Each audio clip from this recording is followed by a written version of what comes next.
Shadow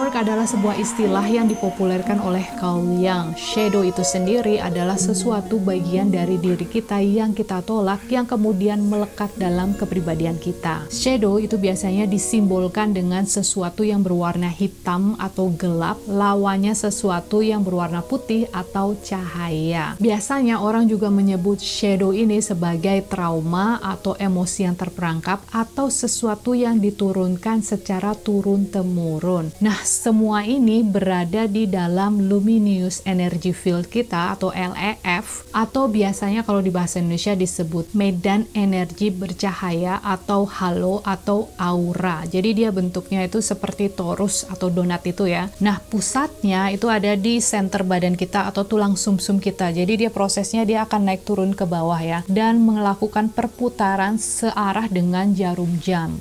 Nah, biasanya dia juga disebut sebagai feedback loop. Jadi selalu melakukan gerakan searah jarum jam kayak gitu ya, feedback loop. Jadi intinya begini, kalau misalnya kita memiliki hal-hal tersebut ya, apa yang aku sebutin tadi ya, emosi yang terperangkap lah, atau shadow lah, bayangan dari diri kita yang kita tolak.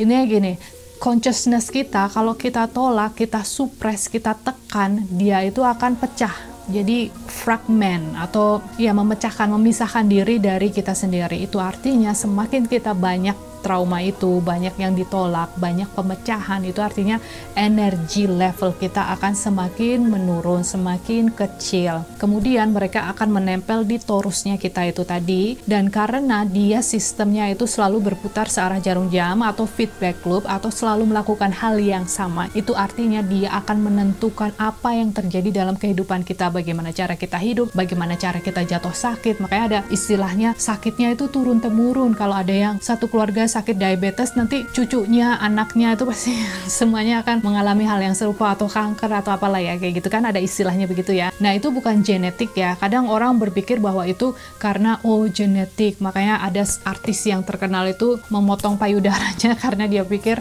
akan menurunkan atau mendapatkan sakit payudara itu, padahal sebenarnya nggak ada hubungannya sama genetik. Aku kayaknya sempat bahas mengenai epigenetik seputar hal ini. Tapi sebenarnya yang diturunkan itu adalah kebiasaannya ya. Dalam DNA badan kita itu, dia itu memiliki data yang salah satunya itu adalah kebiasaan turun-temurunkan, baik itu dari apa yang ditakuti, apa alergi dari nenek moyang kita, dan lain-lain sebagainya. Pokoknya intinya dia akan seperti itu dan selalu melakukan hal yang sama. Jadi balik lagi, kita akan memiliki penyakit yang sama dengan keluarga kita, atau bahkan meninggalnya bagaimana, cara sembuhnya bagaimana, cara menjaga. Pokoknya intinya semuanya itu ya, blueprintnya itu ada di sana. Nah, hal ini disebut sebagai metrik yang menyelimuti dari struktur fisik kita. Struktur fisik itu ya ini ya, wujud manusianya ini. Jadi yang di luarnya itu adalah metrik tadi ya, menyelimuti kita. Biasanya dia itu sekitar 2 meteran, sekitar 2 meter, itu cukup besar juga. Anyway, nah di sana dia juga memiliki informasi dari mulai data-data, sejarah, memori,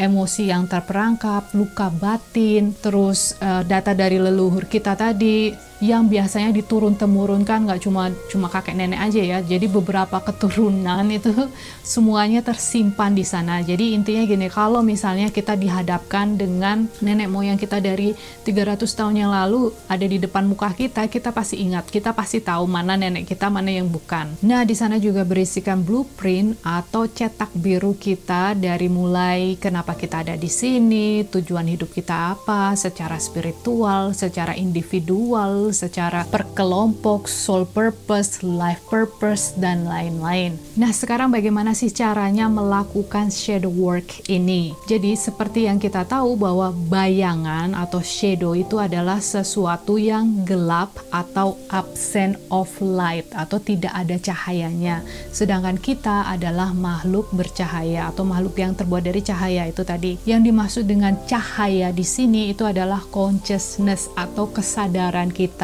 Itu artinya kalau semakin kita sadar dengan hal yang tidak kita sadari bahwa kita memiliki sifat itu, bahwa kita memiliki luka itu, bahwa kita memiliki ketakutan itu, bahwa kita memiliki data-data itu yang diturunkan dari nenek moyang kita, bahwa kita memiliki kebiasaan-kebiasaan itu. Pokoknya semuanya itu tadi yang udah aku jelasin, dengan awareness-nya kita, consciousness-nya kita, kesadaran kita melihat hal-hal itu, merangkulnya, bukan menolak lagi, bukan fragment itu kan terpecah ya, jadi kesadarannya kita dipecah-pecah. Makanya ada istilahnya bipolar disorder, itu kan karena kita memiliki polarity, kita memecahkan diri kita sendiri. Nah sekarang kita lihat unsur itu yang kita tidak inginkan dari diri kita, unsur penakutnya Desi misalnya, atau pemarahnya Desi. Aku memiliki masalah seputar marah ya, zaman dulu.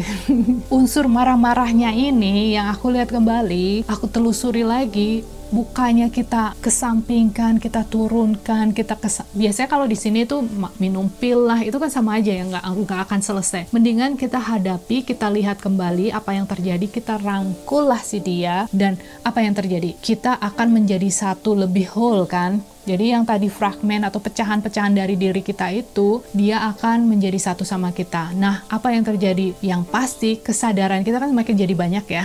Karena kan yang tadinya gelap-gelap disinari, jadi kembali ke kita, jadi sinar kan. Kita akan menjadi lebih bersinar. Semakin tinggi sinar kita, berarti kan semakin naik level kesadarannya kita, sampai ke arah enlightenment. Nah, kalau udah berada di level itu artinya dia sudah merangkul semua luka-lukanya itu, udah dibersihin, udah rajin bersih ke semua hal itu, darling. Nah, kalau gampangannya secara teori itu ya kita cari tahu masalah kita tuh di mana, problem kita di mana. Karena kalau kita nggak cari tahu, kita akan selalu mengalami hal tersebut. Karena feedback loop tadi, masih ingat kan ya, feedback loop.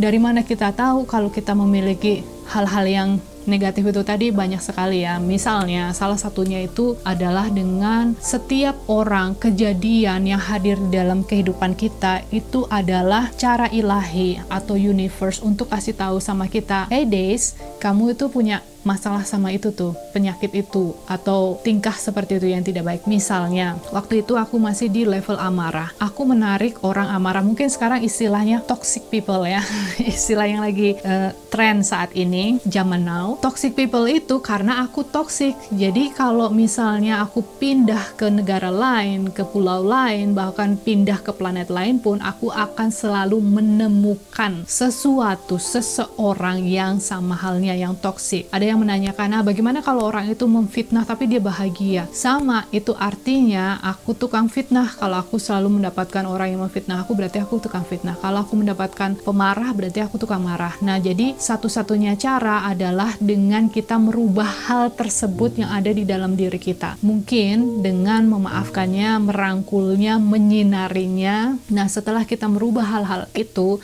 maka semuanya itu akan berubah. Everyone is you, push out. Ya kan? Terus ada juga istilahnya dunia itu seperti kaca ya, seperti mirror. Jadi kejadian yang kita alami, terus orang yang kita tarik, terus semuanya lah, experience, friends, everything, itu karena kita.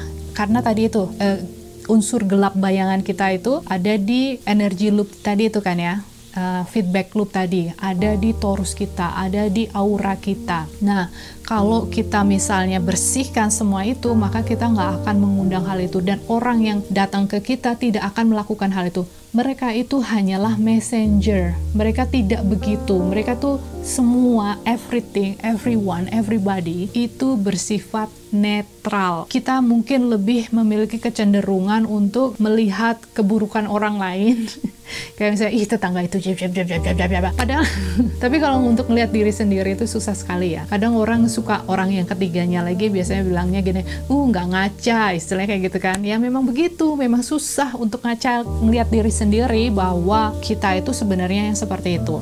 Kita melihat orang lain itu, menilai orang lain lebih mudah daripada untuk menilai diri sendiri. Tapi intinya, apapun yang kita lihat, siapapun yang kita temui, kejadian apapun yang kita hadapi, itu adalah cerminan dari diri kita sendiri. Jadi mulai sekarang kita harus ingat itu salah satu cara dari shadow work ini. Berikut aku memiliki beberapa prompt, atau prompt itu kan anjuran atau saran untuk melakukan journaling. Dari sana kemungkinan kita akan bisa membersihkan membersihkan, mencari tahu semua yang gelap-gelap itu tadi ya, shadow kita, bayangan kita. Nah, sebelum kita ngomongin seputar ini, aku juga mau menjelaskan sekali lagi seputar journaling sama scripting. Itu adalah dua hal yang sangat berbeda, darling. Jadi, buat teman-teman yang masih bingung, nanti bisa ngeliat videoku. Aku ada video seputar apa sih bedanya journaling sama scripting, karena aku lihat di luar sana tuh banyak sekali yang kayaknya nyepelein atau menganggap, atau mungkin memang bener-bener nggak tahu ya, jadi butuh belajar juga. Jadi hati-hati juga ya kalau mencari informasi. Intinya kalau dia bilang bahwa journaling itu sama dengan scripting, itu tidak benar ya, karena journaling itu tanpa usaha ya, tanpa effort, tanpa menggunakan feeling, bukan untuk meminta. Jadi journaling itu lebih luas. Di journaling itu kita bisa taruh neurographica art, kita bisa menulis tujuan hidup kita, goal kita,